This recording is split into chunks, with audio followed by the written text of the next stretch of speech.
semuanya, selamat datang di podcast The Six Years. Di kesempatan kali ini, The Six Years kedatangan bintang tamu yang menurut aku suara dan aspirasinya bisa didengar oleh banyak orang. Wah, siapa ya kira-kira? Kalian pasti bakal tahu setelah mereka introduce diri mereka. Tanpa basa-basi lagi, let's jump into them. Halo, aku Gendis. Halo, aku Alif. Halo, aku Aurelia. Nah, ini udah pada datang semua nih, ya kan? Iya. Dan kita hari ini mau ngomongin apa ya, kira-kira? Ngomongin apa? Betul. Kemarin kan masih ada isu hangat nih, ya kan, tentang demokrasi yang lagi gencar-gencarnya tuh kan, di bertebaran di media sosial, di Twitter, di IG, bahkan di TikTok juga ada kan. Gimana kalau topik kita hari ini ngomongin tentang hak dan kewajiban dalam berdemokrasi? Wah, bagus banget sih. Betul boleh. Wah, setuju kan? Iya, setuju. Ayo dong, kita langsung ngomongin aja podcastnya buat ngomongin tentang ya suara dan hak kita sebagai warga Indonesia untuk berdemokrasi. Ya, kalau menurut aku tuh hak dan kewajiban tuh sama ya, kayak koin gitu. Kita punya hak, tapi kita juga punya kewajiban nih, Iya, Dek. bener banget. Yang harus kita jalani. Misalnya kita punya hak nih buat belajar sebagai pelajar. Tapi kita juga punya kewajiban untuk menghargai guru dan teman-teman kita untuk belajar. Bener banget ya kan guys ya. Iya. Kita emang harus saling apa ya istilahnya menyimbangi yang antara hak dan kewajiban. Gimana nih? Gimana? Betul tuh Gendis, betul banget. Aku setuju sama Gendis. Di lingkungan kerja, misalnya kita punya hak atau mendapatkan upah yang layak, tapi juga punya kewajiban untuk menyelesaikan tugas kita dengan baik dan tepat waktu, tahu? Oh, nice banget sih itu. Alif, kamu keren banget, Alif. Iya, aku juga mau nambahin nih soal hak dan kewajiban ini nggak cuma ada di lingkungan formal seperti sekolah atau kantor, tapi juga di masyarakat kita punya hak untuk mendapatkan fasilitas umum yang baik, tapi juga wajib menjaga kebersihan dan ketertibannya. Setuju banget. Kadang orang lebih fokus pada hak mereka tanpa memperhatikan kewajibannya nggak sih? Iya. Ya kan?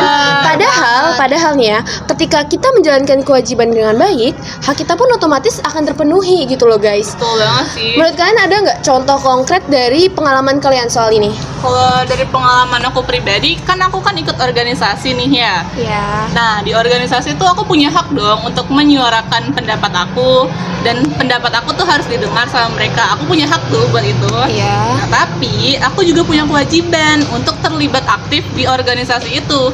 Jangan cuma menyuarakan doang, tapi nggak ikut kewajiban apa-apa, nggak bantu apa-apa di organisasi itu. Oh, bagus. Oke. Lanjut. Kalau menurut kamu, Alif? Di lingkungan kerja juga begitu ya kan. Kalau kita hanya menuntut hak tanpa menjalankan kewajiban, tentu akan ada ketidakseimbangan, tahu? Pekerjaan jadi nggak selesai, dan itu pasti berdampak pada hasil yang kita terima juga. Oh, bener banget sih. Ya, bener banget. Dan ini juga berlaku di rumah. Anak-anak punya hak untuk mendapatkan kasih sayang dan perhatian dari orang tua. Tapi mereka juga punya kewajiban untuk membantu dan menghormati orang tua mereka. Iya, itu baru contoh kecilnya dari lingkup keluarga ya kan ya. Iya. Benar. Nah, kalau untuk hak kita sebagai warga negara nih, seperti yang tadi kita mau bahas, dalam berdemokrasi, kita punya hak untuk bersuara dan punya hak kebebasan berpendapat. Bahkan ada pasalnya loh, di pasal 28E ayat 3. Kita punya kebebasan untuk berpendapat. Nah, tapi kita juga punya kewajiban buat bertanggung jawab atas suara yang kita orasikan. Jangan sampai nih kita cuma bersuara tapi nggak bisa mempertanggungjawabkan suara kita tersebut.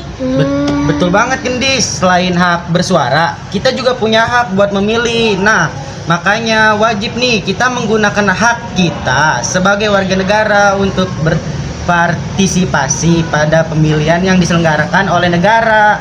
Bahkan gak cuma pemilihan umum, tapi kayak pemilihan kecil, pemilihan ketua OSIS, kepala desa, RT, kita punya untuk hak memilih juga.